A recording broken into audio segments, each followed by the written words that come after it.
नमस्कार मित्रमैत्रिणींनो, माझ्या यूट्यूब चॅनलमध्ये तुमचं स्वागत आहे. पापमोचनी एकादशी आहे. 25 मार्च 2025 रोजी आहे पापमोचनी एकादशी. या एकादशीच्या दिवशी अगदीच काही करता आलं नाही ना, ना उपवास, ना पूजा, ना जप, तरीही तुम्हाला धनलाभ, इच्छापूर्ती आणि पापक्षालनाचा पूर्ण लाभ घेता येऊ शकतो. फक्त ही एक गोष्ट केली तर. होय, जास्त वेळ न घालवता, कोणताही खर्च न करता, कोणत्याही कठीण विद्येशिवाय तुम्ही भगवान श्रीहरी विष्णूंची कृपा मिळवू शकता. ही एक साधी आणि अत्यंत प्रभावी गोष्ट आहे. ती कोणती आणि ती कशी करायची याबद्दल सविस्तर माहिती जाणून घेऊया आणि असे काही चमत्कारिक उपायसुद्धा बघूया जे आपल्या आयुष्याला बदलू शकतील. चला तर मग जाणून घेऊया. पापमोचनी एकादशी हिंदू धर्मातील एक अतिशय महत्त्वाची आणि पुण्यव्रत एकादशी आहे. या दिवशी भगवान श्रीहरी विष्णूंची भक्तिभावाने पूजा केल्यानं सर्व पापांचा नाश होतो आणि इच्छापूर्ती होते. तसेच उपवास आणि विशेष उपाय केल्यानं आर्थिक स्थिती सुधारते आणि मानसिक शांती सुद्धा मिळते. आज आपण जाणून घेऊया पापमोचनी एकादशीचे संपूर्ण व्रतविधी, नियम आणि प्रभावी उपाय. आता पापमोचनी एकादशीचं व्रत कसं करावं याचा संपूर्ण विधी आधी बघूया. व्रताच्या एक दिवस आधी म्हणजे दशमीला सात्विक आहार घ्यावा. मसालेदार कांदा लसूण युक्त अन्न टाळावे.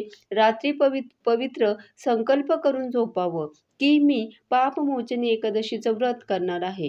कृपया भगवान श्रीहरी विष्णू माझ्यावर कृपा करा. पहाटे उठून स्नान करून स्वच्छ वस्त्र परिधान करावे. मंदिरात किंवा घरातच भगवान श्रीहरी विष्णूंची मूर्ती किंवा फोटो पुढे तांब्याच्या भांड्यात जल, फुलं, तुळशीपत्र आणि तांदूळ ठेवावे. ओम नमो भगवते वासुदेवाय या मंत्राचा जप करावा. भगवान श्रीहरी विष्णूंना अभिषेक करावा. फळ, तुळशीपत्र, दूध, पंचामृत अर्पण करावं. गाईच्या तुपाचा दिवा लावावा आणि नैवेद्य, धूप, दीप लावावा. त्यानंतर विष्णू सहस्रनाम, विष्णू चालीसा पठण करावं. या दिवशी पूर्ण उपवास ठेवला जातो, म्हणजे पाणी आणि फळांशिवाय काही खाल्लं जात नाही. पूर्ण उपवास शक्य नसेल तर फळ, दूध, सुकामेवा, साबुदाणा खिचडी खाल्ली जाऊ शकते. या दिवशी तांदूळ आणि मीठयुक्त टाळावं. संध्याकाळी पुन्हा विष्णूंची पूजा करावी. गाईला चारा खाऊ घालावा आणि गाईच्या पुढे तुपाचा दिवा लावावा. गरजूंना तांदूळ, वस्त्र आणि मिठाई दान करावी. रात्री विष्णू सहस्र नामस्मरण करीत झोपावं. दुसऱ्या दिवशी म्हणजे द्वादशीला सूर्योदयानंतर गाईला चारा खाऊ घालून आणि गरजू लोकांना अन्नदान करून उपवास सोडावा. या दिवशी सात्विक आणि हलका आहार घ्यावा.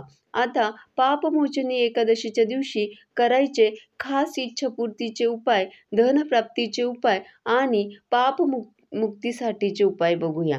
इच्छापूर्तीसाठी संध्याकाळी गाईला तुपाचा दिवा लावून भगवान श्रीहरी विष्णूंच्या मूर्तीपुढे किंवा फोटो समोर ओम ह्रीं श्रीं विष्णवे नमः या मंत्राचा 108 वेळा जप करावा.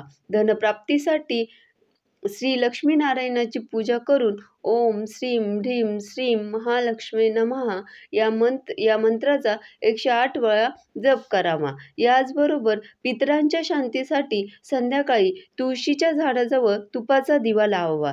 संध्याकाळी विष्णू सहस्रनाम किंवा हरिनाम कीर्तन केल्यानं पापमुक्ती साठी उपयुक्त ठरू शकतं असं सांगितलं जातंय. आता या दिवशी अगदीच काही नाही जमलं तर पुढील एक गोष्ट तुम्ही आवर्जून करू शकता. ती म्हणजे ज्योतिषशास्त्रानुसार पापमोचनी एकादशीच्या दिवशी भगवान श्रीहरी विष्णूंना पिवळी फुलं अर्पण करावी. यासोबतच देवघर, स्वयंपाकघर आणि तुळशीच्या रोपाजवळ झेंडूची फुलं वाहावी. असं केल्यानं भगवान श्रीहरी विष्णू प्रसन्न होतात. तसेच आपल्या घरातून आर्थिक समस्या कमी होतात. शिवाय ज्या ज्या कामासाठी आपण बराच काळ चिंतित होतो ते कामही पूर्ण होण्यास मदत मिळते असं सांगितलं जातं. याही व्यतिरिक्त पापमोचनी एकादशीच्या दिवशी श्रीहरी विष्णू आणि माता लक्ष्मीची पूजा विधिवत करावी. तसेच 9 वातींचा एक दिवा तयार करून प्रज्वलित करावा, जेणेकरून आपल्यातील पाप संपुष्टात येऊन